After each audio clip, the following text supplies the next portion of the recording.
What's up, guys? Welcome back to the podcast. It's been a couple weeks since we posted an episode, but we're back and pretty excited. Before we dive in, I want to tell you about some summer dates I have coming up. We're recording this in May of 2023, so if you're listening at this at a later time, some of these show dates may have passed. But, man, I'm so excited. We got some really cool stuff. I'm going to post up the graphic right here. And, man, it's going to be an amazing, amazing, amazing summer. From the West Virginia Freedom Festival, Emerge Camp, Kid Craddock Morning Show, doing shows with Chris Cagle, Kate Boytak, Maddie and Tate, Joe Nichols, the Charleston Sternwell Regatta, and a whole lot more. Very excited to be a part of these events. So I hope to see you there, and you can check out these dates here.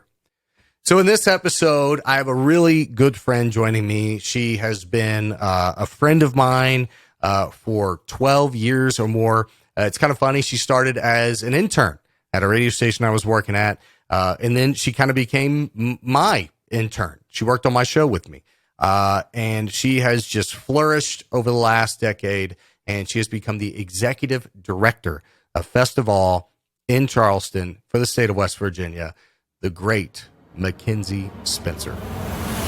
The Nick Scott Effect. The Nick Scott Effect. Available everywhere podcasts are found. It's not easy. I don't feel the things that I felt anymore. And I won't dare just to hang my head. You know I can. My hands are tied. Did you? I'm not going to say anything bad. I know we're doing. So did you put the lipstick on, get yourself all purdied up, knowing you were coming on camera? This was from this morning. I did a Live on the Levee press conference this morning. I saw. So this was from that. Awesome. I've just been in the office doing stuff since then, and I was like, oh, well, like, I don't need to do anything. This is great. Well, thank you for coming on. And I, first off, want to say thank you. And secondly, I apologize. I don't know if you're like me in the last week. I know a lot of my friends and family have been experiencing this, but the pollen and my allergies have been brutal. It's the worst. Every single day that I've come into the office, it has taken me like an hour just to get acclimated to being back inside, but it's been awful. A little behind the curtain. I don't even have, usually I wear contacts. I have had my glasses on all day to see because my eyes, when I put contacts in because of my allergies, it's like, so you can't even see me right now. You're a little fuzzy, but you're there. But I tried to put my contacts in this morning. It was like Satan himself was poking me in the finger. And I was like, we're good. I'm done here. Well, I mean, I think we've known each other long enough that you know what I look like, even if I am blurry right now. So I think it's okay. Well, that's a great point. We've known each other. When were you an intern at VSR? Not to totally age myself, but I had my, I just had my 10-year anniversary from graduating college. So like 11 years ago-ish is when we met. Thank you for making my hip hurt instantly. You started this, not me. So I met you. You were kind of my intern in a way. Yeah. They paired you with me when I was on the air, and we spent 6 months together, 3 months together. It was a while. It was like 6 months, I think, between everything. But I did a lot during kind of the midday time frame, just because it worked out so well with my classes and stuff. Absolutely, I was still in school at that point, so. And I have to tell you, I've been very proud to sit back and watch. You know, both of our careers have kind of skyrocketed in different directions than probably what we had anticipated back then. I think so. Yeah, for sure. You know, and you went on to work for the Clay Center and then the City of Charleston and the mayor's office with Amy, who I love. Yeah. And now with her this morning. And now you are the executive director of FestivALL. So I'm very intrigued. How did that come about? Because FestivALL, if you're not, and sometimes I have to be careful on localizing the podcast a little too much because I have listeners across the country. FestivALL is a 2 week long. So we do sort of different things. So normally we're a 10-day arts festival in June and then another 10-day arts festival in October. But then we have some kind of year-round programming, too, that we do outside of those things. Those are just kind of our main kind of headline attractions that people know us for. But there's so much behind-the-scenes work, especially with, children and youth that are in lower socioeconomic status areas and maybe don't have the ability and the opportunity to participate in the arts as much as others. So we do a lot with them too, kind of throughout the year. Yeah, and it's a great event. I remember first hearing about it, of course, working in radio. And I don't remember who was running it. Wasn't Corey Stout's wife in charge? Yes. So Maria, if you watch this, I am so sorry. Your name just escaped my old man brain. I am so sorry. So yeah, Maria was here. And actually I took the job just over a year ago, like a year and change. Yeah. And so Maria was directly in front of me. So she was here for several years and ran the organization for, I think, three years, I think, before me. So you were with the City of Charleston working for the mayor's office. Did you just come into work one day and they're like, hey, you'd be really good at this? And is that how that kind of came to be? Or? No, I mean, it was Charleston, this whole area is sort of small town feel. And so everybody kind of knows everybody. And so I sort of knew that the job was opening. And so, I mean, I kind of just sat back and thought about it and really thought about my roots, especially with the Clay Center. I mean, I did a lot with music and I did a lot with children's programming and art. And so it sort of felt like a way to still be very prevalent in Charleston, which is a community that I love and that I am passionate about, but also able to explore my creative side a little bit more. So it sort of melded everything that I wanted to do together. And so I just kind of went for it. That's awesome. No, congratulations. And, if I remember correctly, Maria, and I feel bad that her name just totally escaped me. I blame it on the Claritin-D. That's what it is. It's the pollen. It's the pollen. Maria, pollen. I'm so sorry, sweetheart. I want to say my memory goes back to, maybe if Maria watches this, she could text one of us. I want to say she had me booked to do something a part of the 2020 FestivALL celebrations, but what happened in 2020? So the whole world imploded for a minute there. That went to crap in a handbasket. And I know I've reached out to you in the offer stands. If you ever need my services, holler at me. But FestivALL, it's like you said, it's more towards the arts. As a DJ, I'm more of a music guy. But I think it's pretty cool that what we do with the arts in the city of Charleston, and that I feel like the city of Charleston, in my experience, and maybe my opinion is a better way to put it, as I've traveled around the state, seems to be on the leading edge of arts and putting arts out there. I would very much agree with that. I mean, it's unlike anything I've seen in a town of this size. You look at places like Asheville and Charlotte and Columbus and places like that, you'll see that robust music scene. You'll see artists out working on the streets. You'll see all these things, but you don't really see that here. And so that was sort of the impetus behind the creation of FestivALL in the first place, was why do we have to go somewhere else to see these things? Why can't we bring them here? And so Spoleto, which is a festival in Charleston, South Carolina, was sort of one of the inspirations behind FestivALL. And it was, let's bring our local and our regional talent together, because we've got a lot of it, honestly, and that's great, and it's amazing. But let's bring in those national and international things too that maybe you're not going to see other places. And so that's what FestivALL is and strives to be. Bringing in a lot of things that are traditional, a lot of things that happen year to year with some slight modifications and things like that, but always bringing in those other kind of bigger things that maybe you've never seen before. One thing that I'm so glad I took the time to do, working in radio for 20 years now that I've been doing satellite and some syndication, but, in local radio, we only played what was given to us by record labels. Okay. And I can't tell how many times someone would hit me up and say, hey man, I'm a rapper, I'm a singer, I'm a rock band. Can you play our song? And I would always tell them I'd love to, but I can't. Everything is piped in from the record labels, and that's it. And our music playlist comes from a corporate figure, someone who's already pre-selecting this music. And when I got away from local terrestrial radio, meaning like as a local radio personality, and started to venture out into national stuff and satellite stuff, I started to take time to really pay attention to artists and pay attention to musicians. And then during COVID, I picked the guitar back up. I've been very blessed to be a guitarist now for Bible Center Church here in Charleston, which is one of my biggest loves in life right now. It's something I really enjoy doing. All of that populates to this. There are so many talented musicians that I didn't know were out there in West Virginia and in Charleston until I got away from the bubble of local terrestrial radio that is just piped in, pre-programmed pop, top 40, top country music, and really get to meet and hear and listen to the talent that's here that you don't hear on your radio. Yeah, exactly. The only way you're going to find them is on Spotify or on YouTube or on iHeart, the iHeart app, which is kind of like Spotify. Indie artists can go on there as well.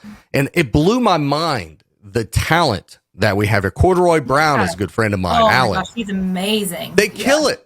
Amazing. They kill it. EJ, my buddy EJ, DJ EJ, he DJs with a guy by the name of Shalim, who's incredible.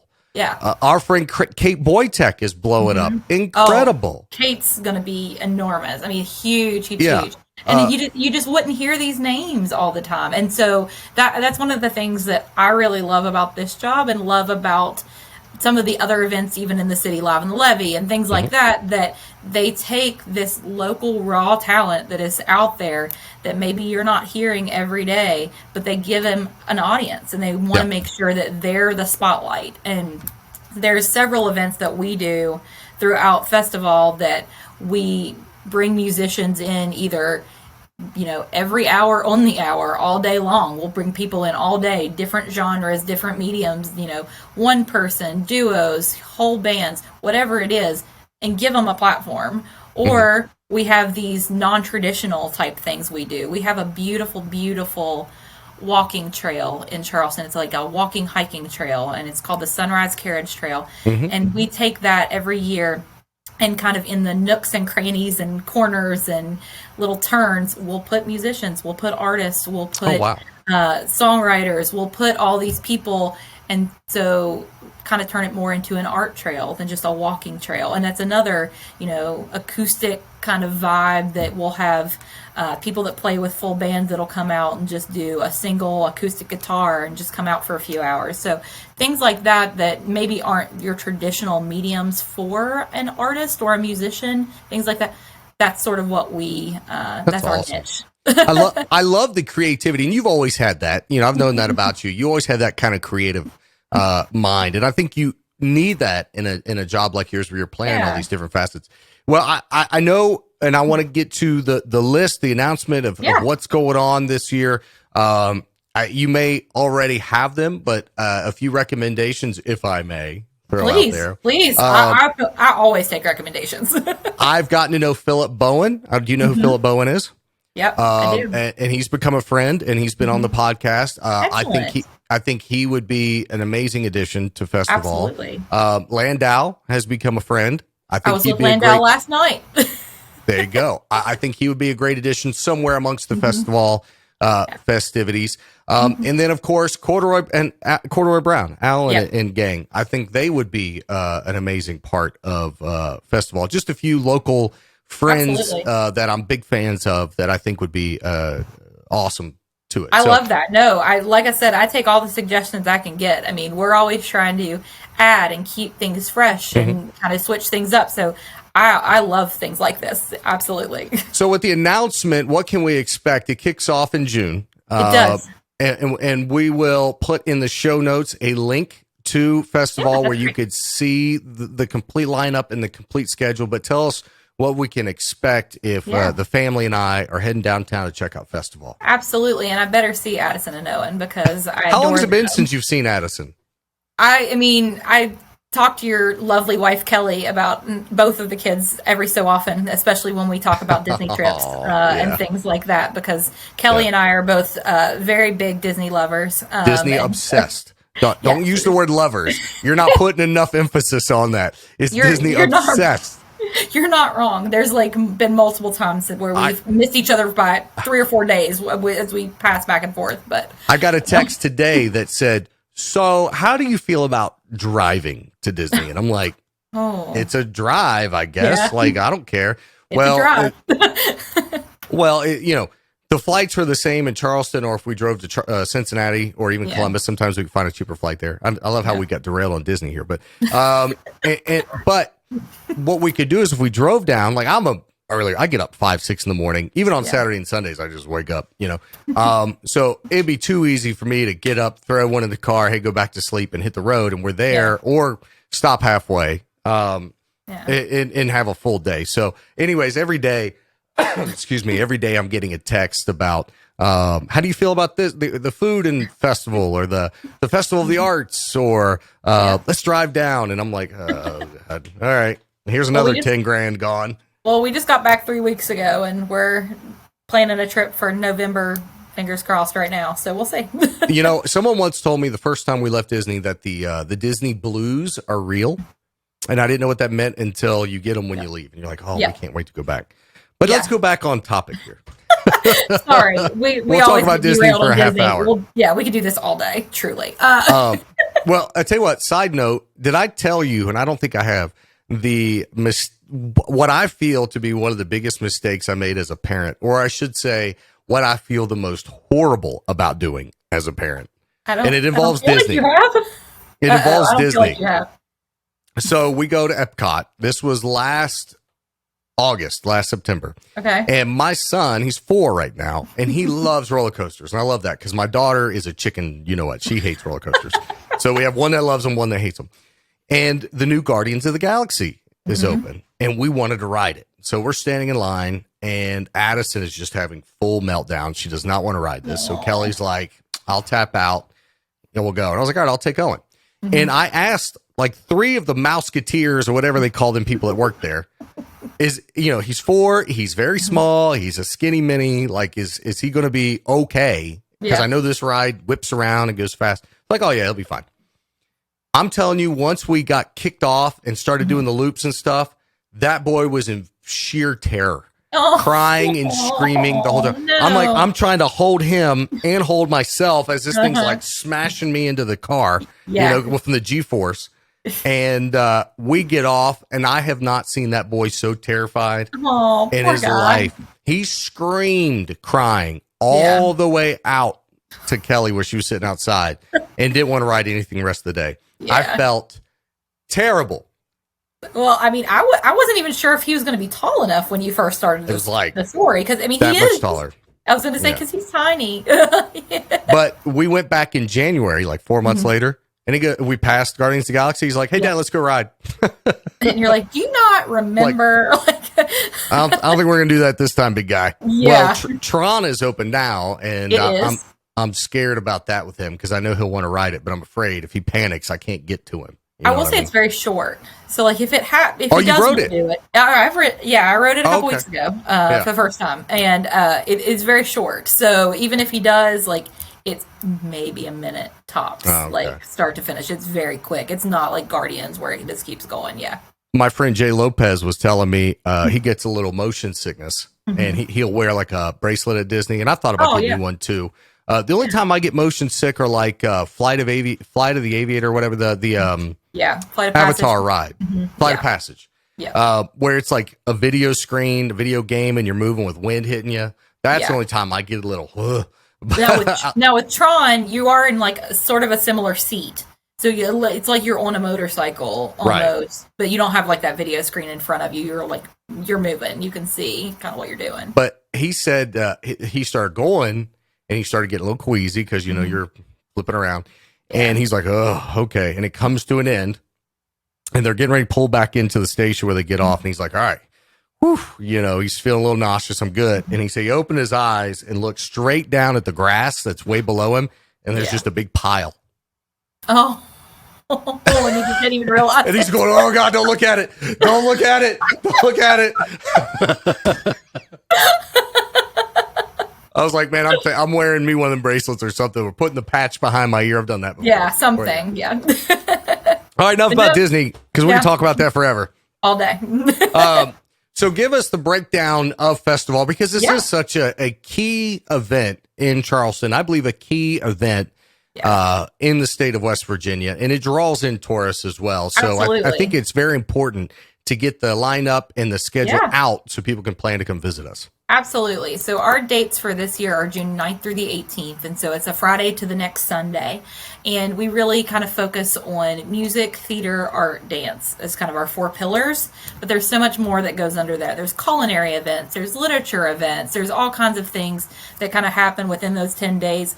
And this year we've got more than 70 events in 10 days. Oh my gosh. So it'll be all over Charleston. Every nook and cranny will be in green spaces, will be in churches, will be on the street, will be everywhere. Kind of a lot of our larger venues in town. We have the Clay Center for the Arts and Sciences, which we've talked about a couple times because I used to work there. That'll be used for some things. Our beautiful riverfront will be used for different things as well. Some concerts and things like that throughout. And so we kind of range from large-scale concerts like Leslie Odom Jr., who you may know from Hamilton, will be in town. Oh, that's awesome. Yeah. So he's brilliant, and we're thrilled to have him in town.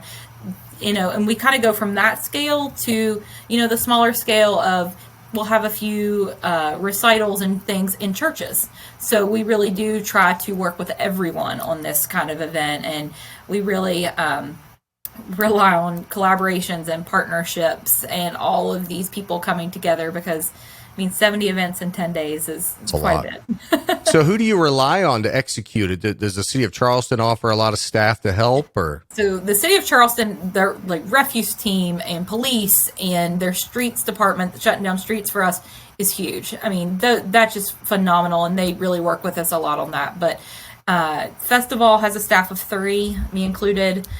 So we kind of are the main 3 that organize everything and get everything together. And then we'll have interns. We've got the partners themselves that do a lot of the work with their events. And then volunteers. We really do rely on an army to do something like this and really undertake something that's massive. That's crazy. Well, I just hope that I trained you on how to put an intern to work. I learned a few things. I got a few pointers there. Just, we've got 4 that'll be great. You were talking about collaborations and concerts and events. For some reason with FestivALL, I just see Haddad Riverfront Park lit up with Nick Scott right in the middle for FestivALL for a party one night. I don't know. That just sounds amazing. We're planning FestivALL in October right now. We can talk all day. So is the name, you bring up a good point there. Is it FestivALL for both, or is one FestivALL with an F at the end? FestivALL is in June. FestivALL is in October. Is that a new thing, or has it always been like that? So it was called FestivALL Fall for several years, and everybody internally called it FestivALL. And so it finally stuck after a little while and said, oh, this could be fun. Well, and we have become masters of using all in different things. So we have a fundraiser each year that's called FestivALL. I've heard of it. That is a more culinary event for us. We're actually doing a collaboration with our minor league, our Atlantic League baseball team, the Charleston Dirty Birds, this summer, and it's called FestivALL. So we stretch that as far as we can. I'm sitting here trying to think of the different words that have all in them that you could go with. You could do festive call during turkey season, like you're calling turkeys. True. That's true. That'll be $5,000, Mackenzie Spencer. I will invoice you for my creative juices. Exactly. Just send it over. FestivALL, I like that. You could even do that in like March, spring, or even the winter time with football if you wanted to. Well, or we could do it with a fundraiser, like a gala type ball. There's a lot of ways that could go. Yeah. So what are some? You mentioned the gentleman from Hamilton, which is one of my favorite musicals, and I'm not a musical guy. For me to say I love that is a little something, because if you turn a musical on within 10 minutes, I'm but I loved Hamilton. So what other acts or artists or just exhibitors that we could see throughout the event? Yeah, so like I said, the amount of things that are happening kind of is running wild at this point. On the theater side of things, the Charleston Light Opera Guild, which, is hugely talented, and they always bring an amazing show, is going to be doing Little Shop of Horrors throughout. And they're doing 6 shows of Little Shop of Horrors, so we're really excited about that. And then kind of on the dance side, we have brought in a dancer who actually grew up in Morgantown, West Virginia, but has moved to New York and now is with Dance Theater of Harlem. And so she's going to be coming down with a few folks, and that's actually going to be in conjunction with our Charleston Ballet and a few of our dance studios that are here in town. So we'll be showcasing, again, national, but also local, bringing in as many local folks as we can. And then as far as art, we have a huge art fair that we hold right on the street in Charleston. That'll be 2 days long. We've got almost 70 exhibitors for that. And during that, every hour on the hour, we have a children's stage, and we also have sort of a main stage. Oh, that's cool. And so we've got local talent that'll be on that main stage all day for 2 days straight. We've got Hot Jazz of Charleston. We've got Friendly Fire, Golden, Spencer Elliott's trio that he's got. We've got several folks there. And then on the children's side, we try to mix it up a little bit. So we've got a stilt walker and a juggler, and we've got a majorette team that will be twirling, but we've also got some music there as well. So, but it's children's music. Yeah. There's a drummer in town who I believe is 7 at this point. His name is Kingston Price, and his dad is in several local bands, and he kind of picked it up from him, and he is phenomenal. So he will be out there showing off his drumming abilities. We've got some younger kids that'll be singing and things like that. So we try to give the kids a platform too, whether it be through their art or through music or whatever it may be, to make sure that they're also included and it's as family friendly as possible. That's super dope, man. That's awesome. Yeah. And it's good that you guys do that for families. I never realized as a young guy, before I had kids, you'd hear about these family things going on. Let me grab a drink real quick. I'm telling you, you're good. My allergies. I took a Claritin D this morning, and I'm about to go upstairs and take something that is not going to knock me out. If I take a Benadryl right now, I'm going to sleep. Yeah. But anyways, I never knew how important it was to have children's stuff for families because, now that I've got Owen will be 5 next week. And Addison's soon to be 10, believe it or not. Yeah, which is crazy. That's crazy. I know. I remember when Addison was born. Yes. Yeah. So do I. No, but a lot of what we do as a family, we plan around what is available as a family. Yeah. And when you're single or just a married couple or whatever, that's all good and fine. You're used to, you can make plans of 2 of you and you can go do whatever. But it's wildly important for families, especially with little kids like we do, when we're looking at these different events that are happening around us locally. And we're like, are we going to go to Live on the Levee? Well, I don't know. I mean, I love Live on the Levee, but is Owen at 4 going to be able to handle it until 9-10 o'clock at night in the heat? Right. Probably not. Right. So when you start to talk about things that are specifically geared for families, you're really opening the doors to a wider range of guests to come attend. Absolutely. And take part. So I really, commend you for doing that. That's big. Well, and everything with kids, I mean, it's just so important to have those experiences at a young age. Sure. I mean, being able to not only just provide those opportunities, but, potentially inspire children who may not be able to go see a play all the time or be able to have one-on-one instruction with art when they are passionate about that really does make the difference sometimes. And being able to provide that and say, hey, it's free, come on out. We want to be accessible to everybody. Just try some things out and see what you like. Yeah, absolutely. Because sometimes there's just not that opportunity. Sometimes there's not, but I think you guys with 70 events in the kids stage, the arts, the singing, the jazz, the still walkers, the plays, the recitals, the Little Shop of Horrors. Little Shop of Horrors is the plant eater. It says feed me, right? Okay. Yeah. I love that as a kid. But what I think you've really done is you've covered your bases. Someone like myself, I go back to just my DJ stuff. When I'm putting a set together, it all depends on my audience. Who am I playing to?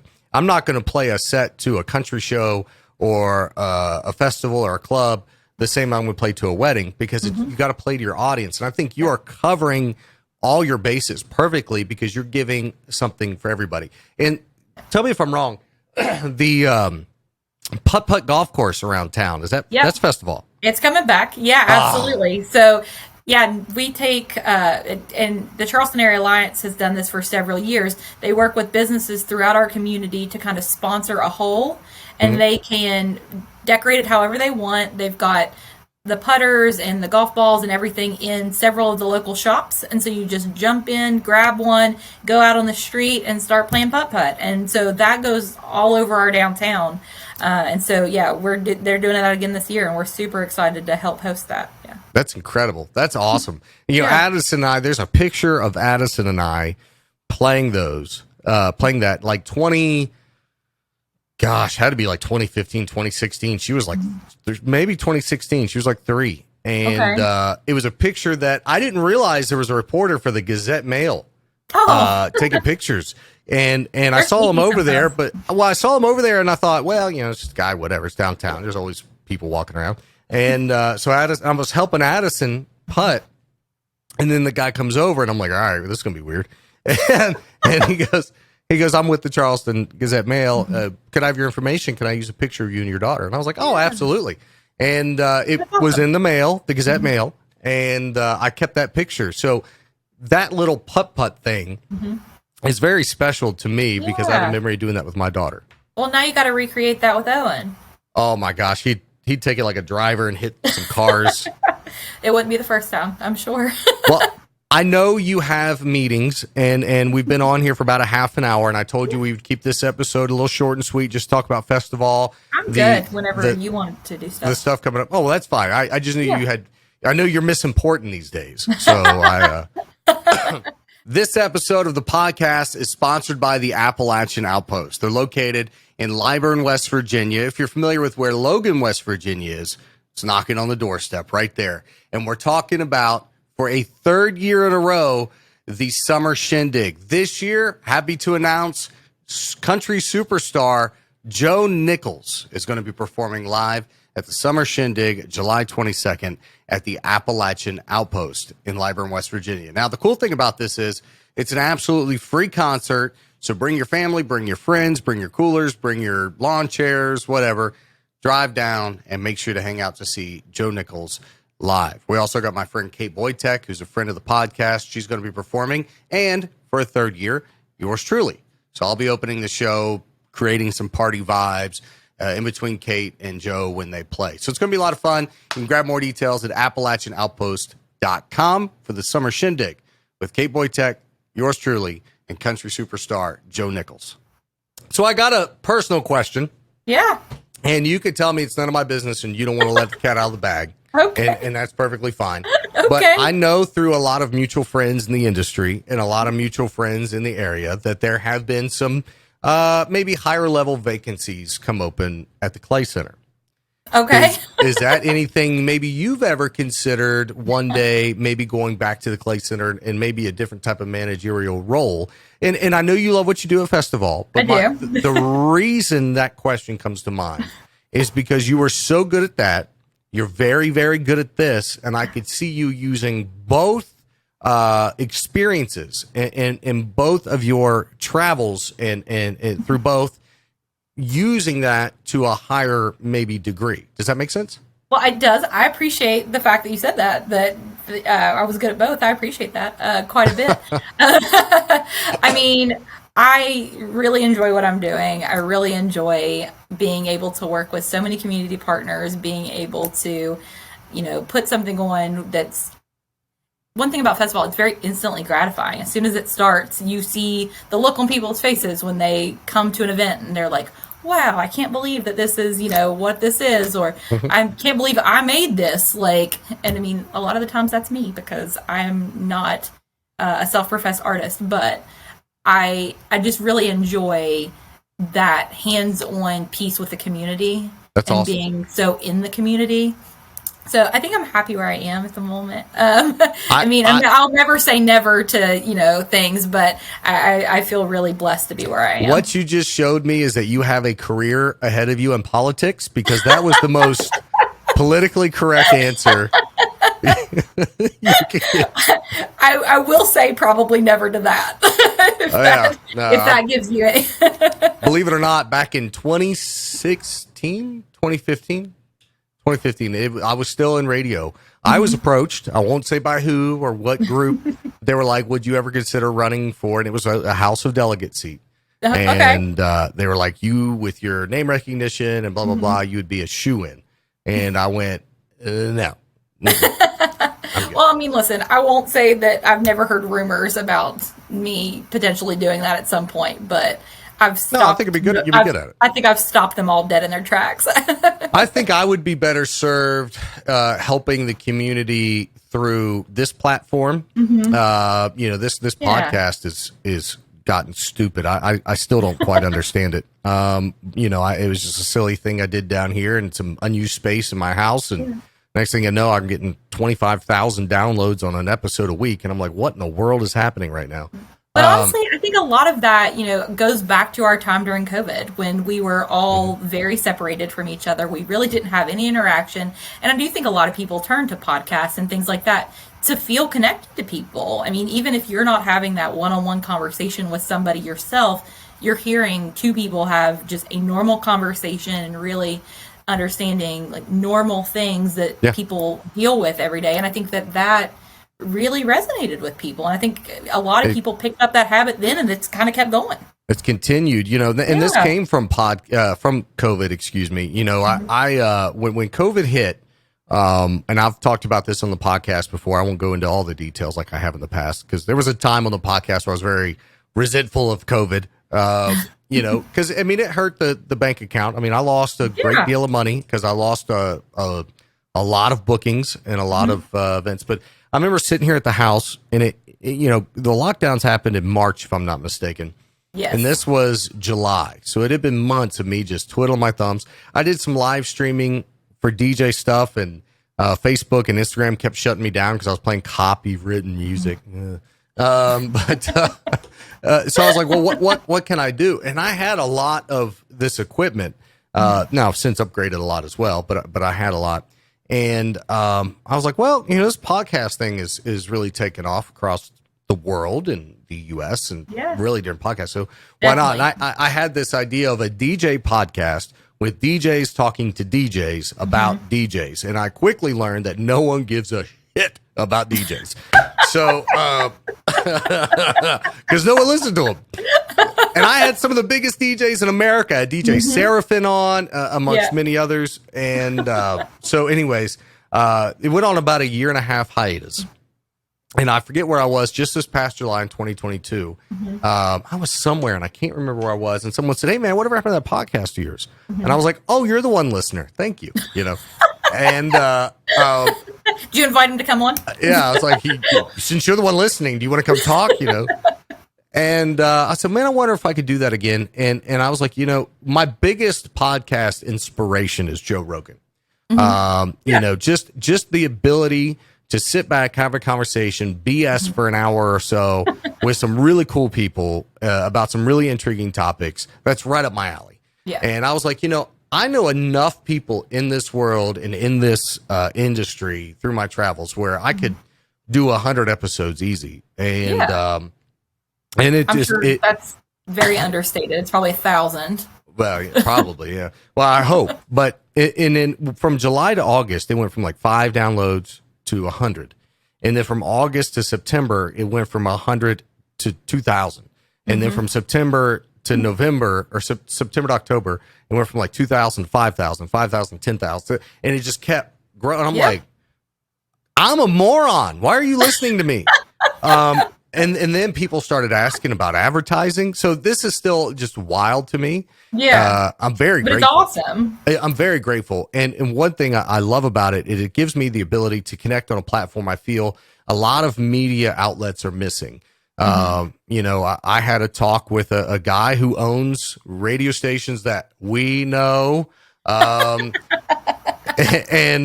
he owns the whole business. And he lives in Tennessee. They do no podcasting. They do no digital.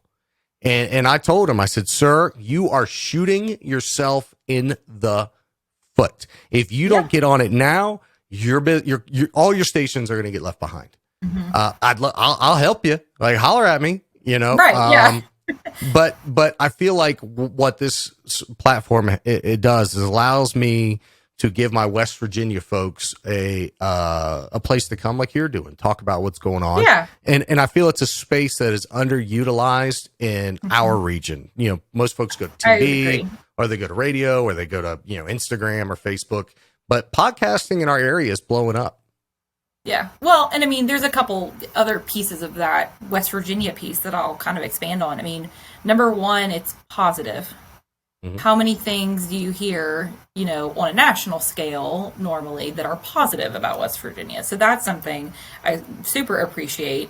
And then the other thing, I mean, it's long form, because when you're talking TV and things like that, you're talking in 20-second sound bites. Normally it's a maximum. So being able to actually come somewhere, have a conversation, expand upon things, be able to really drive get into points the details. Home and things. Yeah, exactly. Like that's something that's missing. And I mean, I think that's another reason podcasting is blowing up the way that it is that people, they don't want just this bit of a soundbite. They want the full story, and they want to be able to really relate to whatever you're talking about. And it's easier to do that with a long form medium than it is, a short clips. Form. Yeah. Well, and I think you might remember back to the days we were together in radio. You may remember me doing an interview or a phone call where we would record, 2, 3, 4, 5, 10 minutes worth of audio. And then we would sit there and we would delete everything down to about 30, 45 seconds, 60 seconds if we were writing a book about it. And I mean, that would usually go between 2 or 3 breaks. Exactly. So, you have some really cool people, influential people coming on, talking to you about really important stuff or cool stuff that's going on, or maybe talking about a show that's coming to town, and you're cutting out literally 95% of the conversation. And I was like, I don't want to do that anymore. Yeah, absolutely. And, being able to bring people on and say, okay, go nuts. Like that's definitely a lot different than anything else you could do anywhere else. One of the most controversial episodes I did, I was scrolling TikTok late at night one night, and, I've documented my path back into church. Last year in 2022, got back into church after 22 years of hating church. I've talked about this a lot on the podcast, but, there was a time in my life where if every church in America burned down, I would have celebrated it, just because, not because I'm a psychopath. Well, maybe a little bit, but what happened to me as a child in the church. My dad's a preacher and so forth. So, but I found my way back to God, and it really opened my eyes as an adult and as a parent. So I'm scrolling through TikTok and I find this guy who was an evangelist, who had a church, who had a YouTube channel that had hundreds of thousands of subscribers, millions and millions of views on his biblical content. And then all of a sudden he has a TikTok where he is renounced his faith, and he in his videos are to tell you why it's all just a hoax and a farce and a joke, and so that intrigued me. It's like, how do you go from having a spiritual relationship to your faith, your God, from and that's your life, you're traveling as an evangelist, to over here now you're telling people on a platform that it's all a joke? Like how does that happen? Yeah. He was nice enough to come on, and that's been one of the better episodes analytically. But I've had Philip Bowen on. I've had Landau on. I've had, do you remember the song The Freshman from the Verve Pipe? Yeah. I had Brian on, the lead singer. Okay, yeah. That was pretty dope. And tonight, the day we're recording this, I'm interviewing, so folks that are listening to this, the episode may be out. I'm interviewing a former NASA astronaut who has been on the International Space Station. Wow. So that's going to be pretty cool. And then on Friday, no. I think FestivALL is super awesome. So, but I'm just telling you, like, here's some knucklehead radio. Here's some knucklehead radio guy in a basement studio talking to like really cool. It doesn't make sense. None of it makes sense. So you, FestivALL, what else? Because I'm trying to think back to our time together. I want to say you had some other extracurricular hobbies outside of FestivALL you're really passionate about. Were you in acting? Oh, no. No? Okay. That's not me. No, I thankfully, probably for everyone, have stayed away from things like that. No, I mean, I do some like things with different nonprofits and serve on a couple boards and things like that. So I work with our friends at Charleston Main Streets, which does, again, a lot of event-centric things. Capital Market, which is this amazing indoor farmers market that actually was constructed out of an old train depot that is in our area. Super dope. It's so I cool. love it. So things like that I am involved in, but I try to stick to volunteering and organization. That's awesome. And since you mentioned it, I want to send love and shout out to our friend Rick Cavender. I'm not going to say here publicly what has happened in his life, but anyone who knows Rick, I just want to tell Rick, I love you, brother, and we're all here for you. So yeah, Rick's amazing and does a lot of great things for our community. Oh, he does, absolutely. Rick had me do Halloween a couple of years. That was a lot of fun, and a few other things. And Rick, one thing I love about Rick is Rick and I, there was a time period where I had become. So I feel like I need to preface this story with indoctrination is a very real human condition. So in 2012, I think it was 2011, and you might remember this, we at the radio station cluster I was working at the time, we flipped a rock station to a conservative talk radio station. Yes. And when I would leave work, I didn't want to listen to music radio anymore because, if you work at Walmart, you're not going to go hang out at Kmart, right? I didn't want to hear it anymore. So being a radio nerd, I wanted to hear what was going on this talk radio station. And it was your Glenn Beck, Sean Hannity, your conservative talkers. And they do a great job. But within 6 months to a year of listening to this every day, and this was going into the 2012 election, and Obama's running his reelection campaign, I became like fiercely conservative. And because I was consuming that every day. And before that, I was pretty liberal. I voted for Obama. I was, pro gay marriage and all these different things. But I held those values all the way up until I started listening to this radio station every day. And it started making me in these conservative talkers.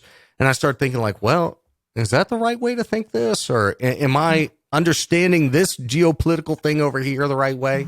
And Rick and I used to kind of butt heads. And, since 2016, well, really 2015, I've kind of given all that up. I'm more libertarian these days. I'm in the middle. These crazies are over here and these crazies are over here. And I'm like, y'all keep your crazy over there.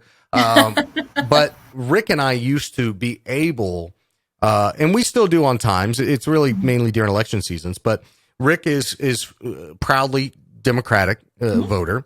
I'm very libertarian. I maybe lean more to the right on things like, gun ownership and things of that nature. But we've had the ability to politically just kind of have, back and forth, but we're still buddies. We're still boys. We're still friends. And the reason I tell that story is to emphasize the point that I believe is what's wrong with our society is at some point we've lost the ability to be friends with one another and care about one another because of our political ideology. And to me, differences, to me, that is going to be the end of us if we don't turn face and just say, hey, just because I don't agree with you doesn't mean I can't be friends with you, and doesn't mean I can't be, have a personal relationship with you. Does that make sense? It's okay. It's good to agree to disagree sometimes, and I do think that there's definitely a lot of folks that have forgotten that. And so, just the more we can all be a community and be a society, honestly, that just cares for people more than cares for ideology is absolutely the best way to be. I heard this once and it perfectly describes my political stance. I told this to Brian from the Verve Pipe and he lost his mind. He loved it. I said, I can sum up my entire political views in one short sentence. I want to see my gay friends get married, smoking pot with their machine guns. Okay. There you go. That tells you everything you need to know about old Nick Scott. So, but Well, I've had you on here for almost an hour, and I think it's almost time for me to go drink a bottle of Benadryl. Yeah, I was going to say, feel better for sure. I feel fine. It's just all right in here, and my eyes itch and everything. But in the show notes, I want to place everything about you and what you do, and FestivALL as well. So tell the folks where we could find you, or we can find FestivALL, where we can find the lineup, all the details. Absolutely. So FestivALLCharleston.com, and that's with 2 L's. That's kind of, instead of festival, it's FestivALL. It's so hip and cool. Right. So FestivALLCharleston.com. You'll be able to find the full lineup of everything. You'll be able to find information about our programming, information about us as a nonprofit, and all of those things. We're on Facebook, Twitter, Instagram, all of those places, and you could be able to find things. I mean, obviously, art is a very visual medium, so we do a lot with Instagram and things like that. So you can definitely follow us on any of those platforms. And if you're in Charleston, West Virginia, come see us. Yeah, that'd be awesome. And and you do a lot of good work there. And if there is I'm trying to think of how to preface the question. If there's an artist, whether it be a visual artist, a painter, whatever, a musician, someone, how would they get in contact with you to possibly pitch them to be a part of the show? Absolutely. So on our FestivALLCharleston.com website, we've got applications for artists, for musicians, for entertainers, all of those things. Those all go directly to me. And so we work throughout the year to kind of go through those and see if we can place people in different places, so that way we can try to highlight as many people as humanly possible. Or just email me directly, director@FestivALLCharleston.com. Director. My intern using director.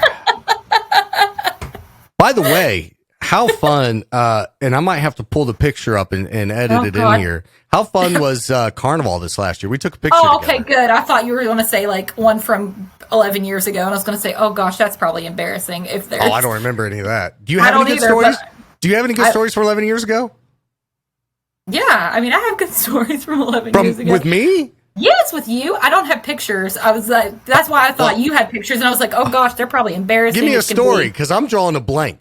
Well, I mean, there are several. I mean, oh god, the one that comes to mind first. I feel like you were there. I feel like it. I hope not. There was a premiere. We used to back when movie theaters were like the hip thing, kids. We used to do midnight premieres of movies. Oh yeah. And they would come out, and we would go and we would set up, and we would be there until like 3:00 in the morning, because we'd have to be there like so far ahead of the movie and still be there after the movie ended. So we would be there, and I remember it was the first Avengers movies, like the very first Avengers movie. We did a midnight premiere, and whatever the movie theater that we did it at gave us our own theater. There was only like 5 of us. Oh yeah, I do remember that. But we went like the day before, like everybody else saw it. So we like were one of the first people like ever to see the Avengers. And if I remember correctly, he had to use like a special unlock access code to allow us to watch it early. Even let us watch it that early. It was crazy. That was dope. It was also like the largest theater they had. So and for some reason we all sat like in a row, so like we were all like there just in the middle of this huge movie theater. Like, we're looking around, there's nobody it's like, else. Guys, spread out, give me some room. Right. And it was just us and like a couple movie theater employees. And we were the first ones to see it, which was I do remember crazy. That. Yeah. And then there was a shooting or something that happened in Texas, and that was the end of the midnight premiere. Yeah. All the movie theaters across the country said, "Yeah, we're not going to do that anymore." Yeah, and that was Batman. Yeah. I was going to say, and that was Batman, and we did a midnight premiere too for that. And sorry to everybody in Batman, but I fell asleep 10 minutes into it. How dare you? I woke up like 20 minutes later and I watched the rest of it. But whatever it was, we'd been at a fair or county fair or something the night before, and I was wiped. Well, there was a movie we took the kids to see right as COVID restrictions were letting out. It was a kids movie. And I remember like 20 minutes into it, I'm like, I felt like such an old man, because I remember my dad taking me to the theaters, and I look over at him and he goes, passed out. Him and say like, get up. Like, when did I become that guy? I do, while we're talking, I do have a funny story. about those times back then. I do remember. So at the radio station, there was only a men's room and a women's room. Do you know where I'm going with this? I know exactly what you're about to say. And there were only maybe 1 or 2 females in the building. Literally once or twice a week. Never. Never. 98% of the time, it was just dudes that worked there. Okay. Especially the time I was there in the afternoon. Oh, yeah. So if someone was in the men's room, which was a 1-stall, 1-person men's room, we would just go in the women's because there's no women there. So what's it matter, And I remember like going to the men's room. All right, it's locked, whatever. Going to the women's room and it opens, the door opens.